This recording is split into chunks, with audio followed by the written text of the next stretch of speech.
귀한 찬양 감사드립니다. 하나님께서 온전히 영광 받으실 줄 믿습니다. 오늘도 귀한 이 오후 주일 찬양 예배에 오신 여러분들을 또한 환영하고 축복합니다.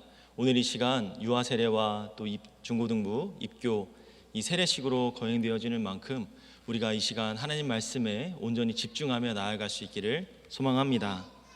저는 오늘 예수님의 세례식이라는 말씀의 제목으로 함께 나누고자 합니다. 저희 장로교단은 교회법상 만 15세 이상이 되어야 세례를 받을 수가 있습니다. 그 이유는 평균적으로 그 이하의 청소년이나 어린이들은 자신의 말과 행동에 책임을 지는 이 성숙함이 부족하다라고 판단되어져서 그런 것입니다. 때문에 어린 유아에게 베푸는 이 유아 세례가 유아가 스스로 신앙을 고백할 수가 없기 때문에 부모가 어린아이를 신앙으로 양육하겠습니다라고 작정하고 결단할 때 그 믿음으로 세례가 베푸는 것이죠. 또 청소년 사역을 하고 있는 저에게 있어서 이 청소년들과 많은 이야기들을 나누게 되는데요. 예전에 만났던 우리 중학교 1학년 14살 중학생이죠. 세례에 관한 이야기를 나누다가 이 만 15세가 되어야 세례를 받을 수 있다라고 이야기를 했는데 이 이야기를 듣고 그 학생이 저한테 반박하는 이야기였습니다. 그 학생에는 이 세례를 받는 것이 왜 이렇게 기준이 높습니까? 요즘은 신체적인 면이나 또 정신적인 면에서 충분히 성숙하기 때문에 세례를 받을 수 있지 않습니까? 라는 질문을 저한테 했었는데요. 그런 면에서 그렇다라고 생각할 수도 있었을 것 같습니다. 그 친구는 키도 크고 등치도 크고 누가 봐도 중학생으로 보이지 않았기 때문에 그런 생각을 할 수도 있겠구나라는 생각을 했었는데요. 저는 세상의 기준이 세상법보다 세상의 기준보다 훨씬 낮춰져 있다는 것을 알아야 한다라고 생각을 했습니다. 예를 들면 우리나라에서 몇 살 때부터 운전면허 취득이 가능한지 알고 계십니까? 네, 만 18세 이상입니다.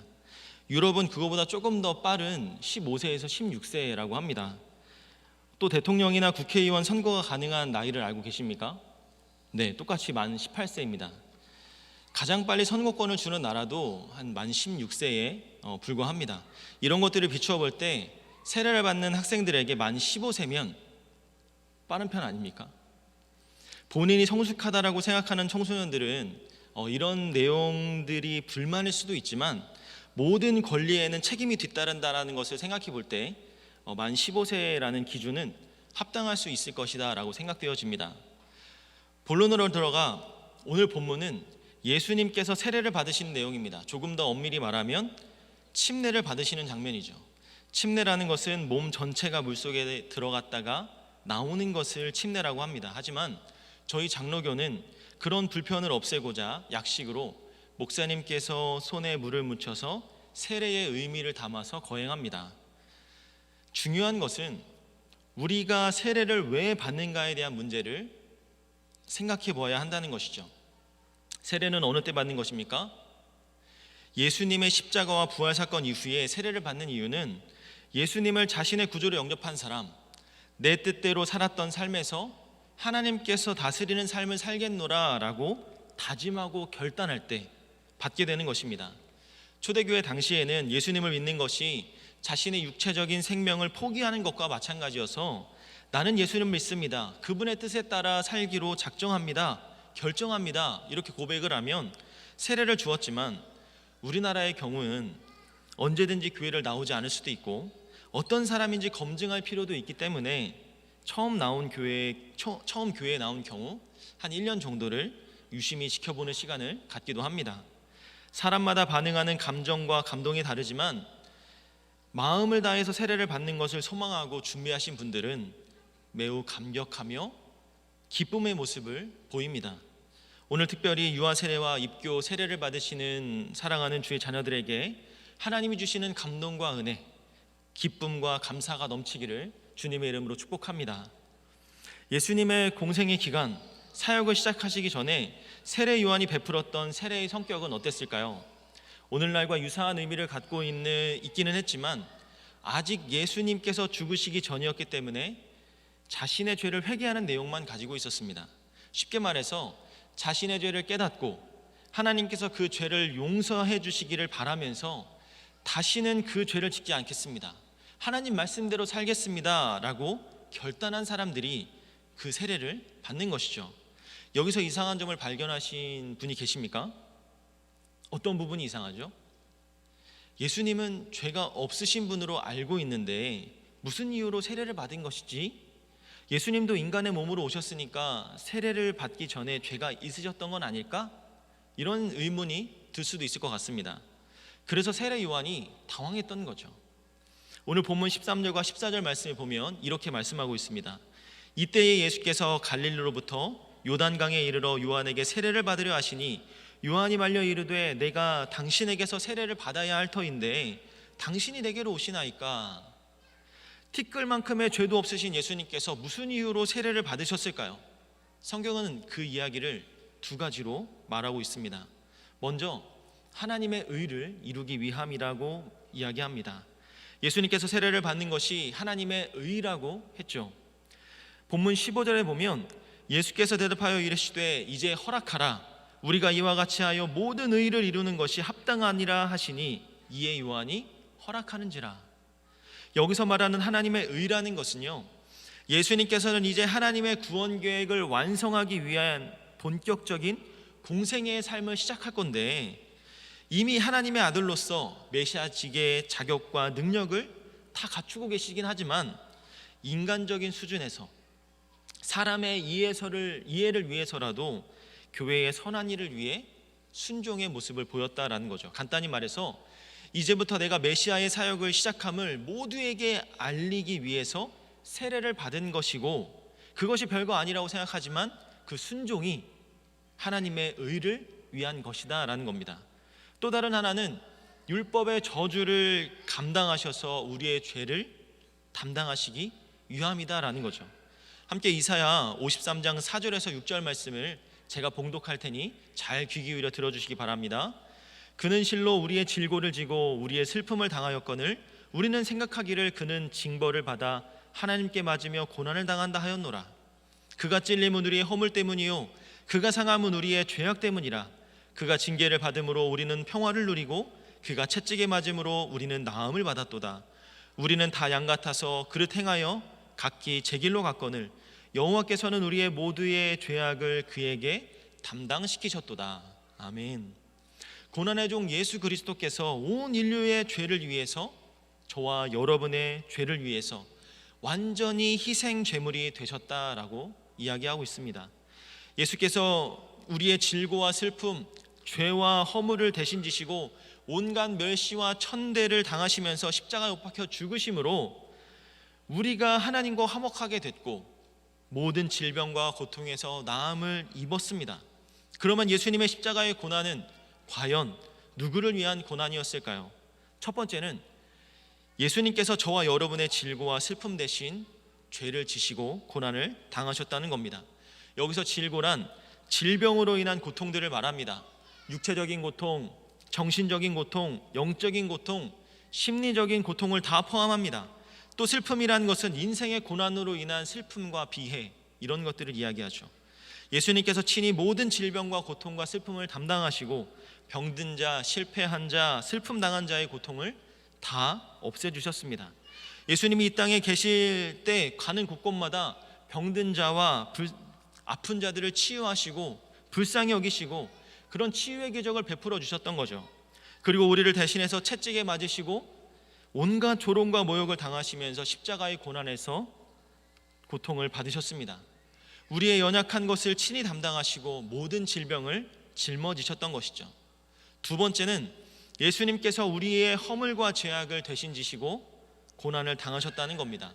여기서 고난은 허물과 죄악을 통해서 하나님을 떠나서 자기중심적으로 살면서 방탕하고 반항하려는 의지, 또 그러한 행위들을 모두 통합적으로 이야기합니다. 한마디로 말하면 불순종하는 죄다라고 이야기할 수가 있죠.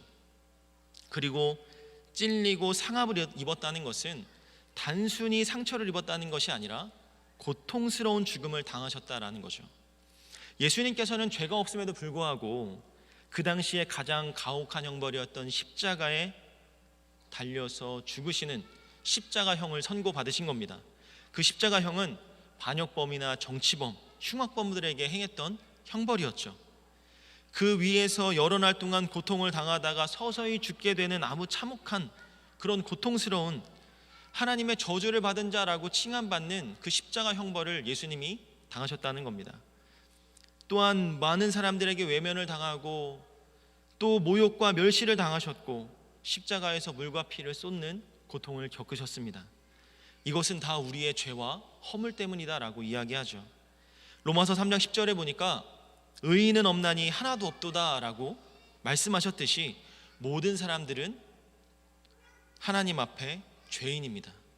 예수님께서 우리의 죄악을 혼자 담당하셨죠.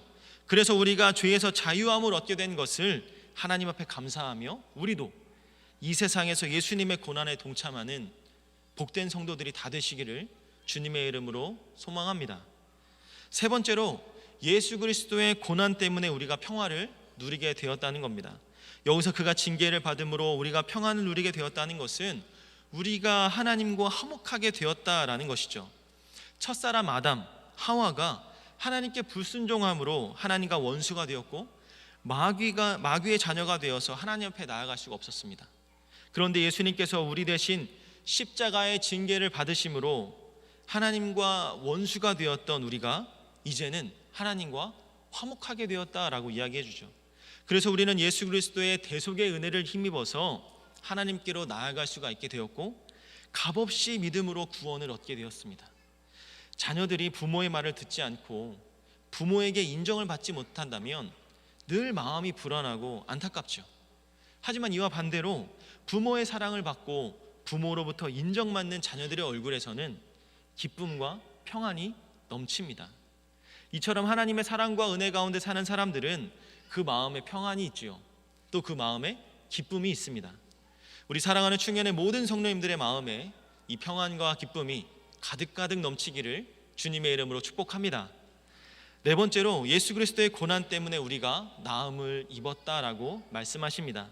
여기서 채찍은 죄수에게 행하는 벌로 이 신약 시대의 최고로 한 40대 정도 이 채찍질을 할 수 있었다고 합니다. 예수님께서 로마 군인들에게 맞은 채찍은 죄인들에게 가장 잔인한 채찍이었죠. 그 채찍을 맞을 때마다 살이 찢겨져 나가고 피가 터져 나왔습니다. 이와 같이 가장 참혹한 형벌로 고통을 받으시다가 그리고 고통 속에서 죽으시고 그 죽음으로 인해서 주님께서는 우리의 고통과 아픔을 너무나도 잘 이해하시게 된 것이죠. 사랑하는 여러분, 예수 그리스도의 고난을 믿고 받아들이고 동참을 한다면 예수 그리스도의 승리가 우리의 승리가 되고 예수 그리스도의 축복이 우리의 축복이 된다는 것을 믿으시기를 바랍니다. 예수님께서 인간의 몸으로 오신 것도 부족하셔서 철저히 낮아지셔서 우리와 예수님 스스로를 동일시하신 것이 바로 오늘 본문의 세례 사건입니다. 이렇게 예수님께서 세례를 받으시자 어떤 일이 일어났나요? 본문 16절과 17절에 이렇게 고백하고 있습니다. 제가 봉독해 드릴 테니 눈으로 따라와 주시기 바랍니다.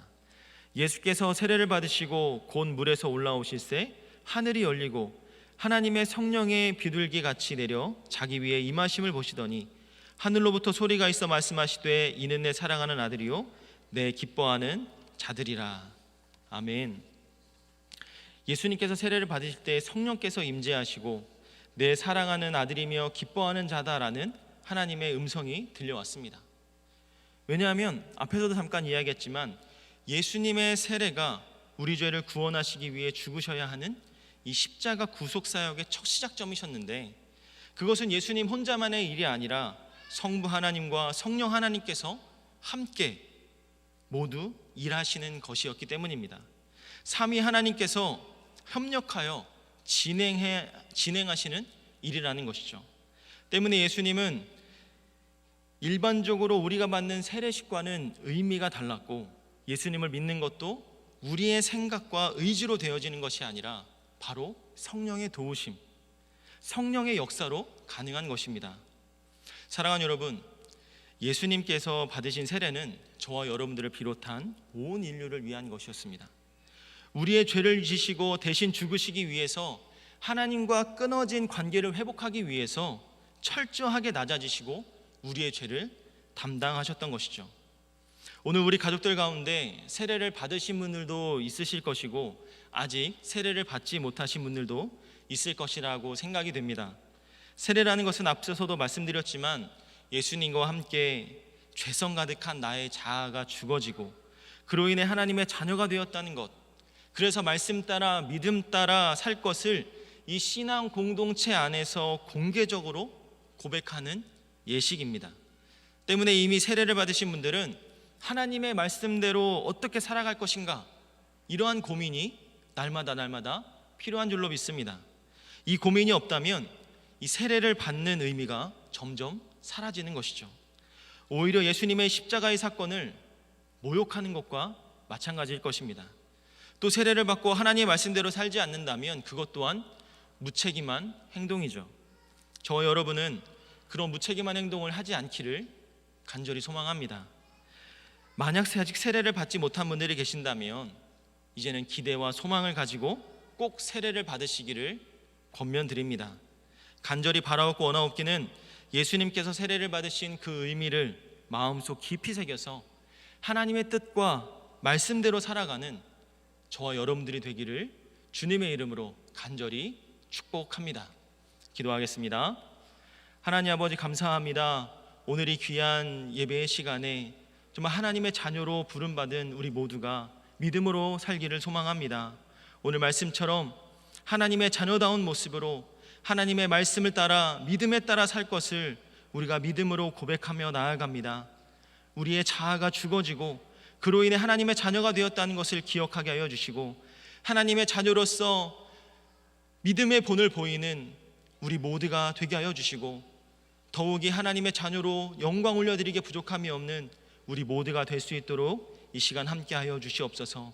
하나님의 감사와 사랑이 넘쳐서 우리 마음 가운데 평안과 기쁨이 넘치는 귀하고 아름다운 시간 되기를 소망하며 살아계신 예수님의 이름으로 기도하옵나이다. 아멘.